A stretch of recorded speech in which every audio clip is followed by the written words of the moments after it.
ಮಕ್ಕಳೇ, ನಿಮ್ಮಲ್ಲಿ 95% ವಿದ್ಯಾರ್ಥಿಗಳು ಈ ಒಂದು ತಪ್ಪನ್ನ ಮಾಡ್ತಾ ಇದ್ದಾರೆ. ಅದರಿಂದ ಅವರ ಪರ್ಸೆಂಟೇಜು 95 ದಿಂದ 55 ತನಕ ಇಳಿತಾ ಇದೆ. ಯಾವುದು ಆ ಮಿಸ್ಟೇಕು, ಅದನ್ನ ಹೇಗೆ ಓವರ್ಕಮ್ ಮಾಡೋದು, ಅದನ್ನ ಡೀಟೇಲ್ ಆಗಿ ಈ ವಿಡಿಯೋದಲ್ಲಿ ಹೇಳ್ತೇನೆ. ನಾನು ನಿಮ್ಮ ಪರೀಕ್ಷೆಯ ಶಿಕ್ಷಕ ಆದರ್ಶ್ ಸರ್. ಹಾಗಾದ್ರೆ ಆ ಮಿಸ್ಟೇಕ್ ಯಾವುದು? ಎಲ್ಲರ ಮನಸ್ಸಿನಲ್ಲೂ ಒಂದು ಪ್ರಶ್ನೆ ಇರತ್ತೆ. ಆದಷ್ಟು ದೊಡ್ಡದಾಗಿ ಬರಿತೇನೆ ಆ ಮಿಸ್ಟೇಕ್ ಏನು ಅಂತ. ನೋಟ್ಸ್ ನೋಟ್ಸ್ ನೋಟ್ಸ್, ಅದೇ ಆ ಮಿಸ್ಟೇಕ್ ಆಗಿದೆ. ಸರ್, ಏನು ಮಿಸ್ಟೇಕ್ ಮಾಡ್ತಾ ಇದ್ದೇವೆ ನೋಟ್ಸ್ನಲ್ಲಿ? ಸಿಂಪಲ್.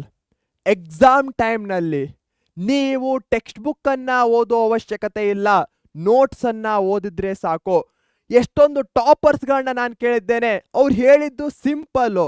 ಸರ್, ನಾವು ನಮ್ಮದೇ ಓನ್ ವರ್ಡ್ಸ್ಗಳಲ್ಲಿ ನೋಟ್ಸ್ಗಳನ್ನ ಮಾಡ್ಕೊಳ್ತಾ ಇದ್ವಿ, ನಾವು ಎಲ್ಲ ಫಾರ್ಮುಲಾಸ್ಗಳನ್ನ ಒಂದ್ ಕಡೆ ಬರ್ಕೊಳ್ತಾ ಇದ್ವಿ, ಎಲ್ಲ ಕೀವರ್ಡ್ಸ್ಗಳನ್ನ ಒಂದ್ ಕಡೆ ಬರ್ಕೊಳ್ತಾ ಇದ್ವಿ. ಎಕ್ಸಾಮ್ನ ಹಿಂದಿನ ದಿನ ಅಥವಾ ಎಕ್ಸಾಮ್ನ ದಿನ ಬೆಳಿಗ್ಗೆ ಆ ನೋಟ್ಸ್ಗಳನ್ನ ಗೋ ಥ್ರೂ ಮಾಡ್ತಾ ಇದ್ವಿ. ಇದರಿಂದ ನಮಗೆ ಕಾನ್ಫಿಡೆನ್ಸ್ ಬರ್ತಾ ಇತ್ತು, ಇದರಿಂದ ನಮಗೆ ಯಾವ್ಯಾವ ಪಾಯಿಂಟ್ಸ್ಗಳನ್ನ ನೆನಪಲ್ಲಿ ಇಟ್ಕೊಳ್ಬೇಕು ಅಂತ ಗೊತ್ತಾಗ್ತಾ ಇತ್ತು. ಅದನ್ನ ಹೋಗಿ ನಾನು ಎಕ್ಸಾಮ್ ಹಾಲ್ನಲ್ಲಿ ಬರೀತಾ ಇದ್ದೆ. ಅದೇ ಯಾವ ಮಕ್ಕಳು ಎವ್ರೇಜ್ ಆಗಿದ್ರು 55, 65, ಅವರಲ್ಲಿ ಡೆಫಿನೆಟ್ ಆಗಿ 90+ ತೆಗೆದುಕೊಳ್ಳುವಂತಹ ಎಲ್ಲ ಚಾನ್ಸಸ್ ಇತ್ತು. ಬಟ್ ಅವರು ನೋಟ್ಸ್ಗಳನ್ನ ಮಾಡ್ತಾ ಇರಲಿಲ್ಲ, ಟೆಕ್ಸ್ಟ್ ಬುಕ್ಗಳನ್ನ ರಿಪೀಟೆಡ್ ಆಗಿ ಎಕ್ಸಾಮ್ನ ಹಿಂದಿನ ದಿನ ಓದ್ತಾ ಇದ್ರು.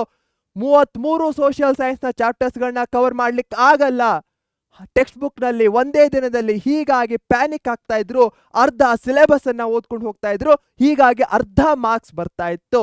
ನೀವು ಆ ಒಂದು ಮಿಸ್ಟೇಕ್ ಅನ್ನ ಮಾಡಬಾರ್ದು ಅನ್ನೋದೇ ನನ್ನ ಆಸೆ ಆಗಿದೆ. ಅದಕ್ಕೋಸ್ಕರನೇ ಪ್ರತಿಯೊಬ್ಬರೂ ಸಹ ನನಗೆ ಪ್ರಾಮಿಸ್ ಅನ್ನ ಮಾಡಿ, ಪ್ರತಿಜ್ಞೆಯನ್ನ ಕೊಡಿ. ಎಸ್ ಸರ್, ನಾನು ನೋಟ್ಸ್ಗಳನ್ನ ಮಾಡ್ತೇನೆ. ಯಾವ ರೀತಿಯ ನೋಟ್ಸು? ಎಕ್ಸಾಮ್ ಟೈಮ್ನಲ್ಲಿ ಜಸ್ಟ್ ಗೋ ಥ್ರೂ ಮಾಡಿದ್ರೆ ಸಾಕು, ನಿಮಗೆಲ್ಲ ಕೀವರ್ಡ್ಸ್ಗಳು ಸಿಗುವಂತಹ ನೋಟ್ಸು. ಫಾರ್ ಎಕ್ಸಾಂಪಲ್, ಇದು ನನ್ನ ನೋಟ್ಬುಕ್ ಅನ್ಕೊಂಡ್ರೆ ಇಲ್ಲಿ ಫಾರ್ ಎಕ್ಸಾಂಪಲ್ ಕಾನ್ಸ್ಟಾಂಟಿನೋಪಲ್ ಅಂತ ಬರ್ಕೊಳ್ತೇನೆ, ಅದಾದ್ಮೇಲೆ ಆಟೋಮನ್ ಟರ್ಕ್ಸ್ ಅಂತ ಬರ್ಕೊಳ್ತೇನೆ. ಈ ರೀತಿಯಾಗಿ ಕನೆಕ್ಷನ್ ಮಾಡುವಂತಹ ನೋಟ್ಸು. ಮ್ಯಾಥಮೆಟಿಕ್ಸ್ ಆದ್ರೆ ಫಾರ್ಮುಲಾಸ್ಗಳಲ್ಲಿ ಇಷ್ಟು, ಸೈನ್ಸಿಗಾದ್ರೆ ಫಾರ್ಮುಲಾಸ್ಗಳು, ಹಾಗೆ ಒಂದ್ ಕಡೆ ಎಲ್ಲ ಡೈಗ್ರಾಮ್ಸ್ಗಳು ಇರುವಂತಹದ್ದು. ಇಂತಹ ನೋಟ್ಸ್ಗಳನ್ನ ನೀವು ಮಾಡಬೇಕು.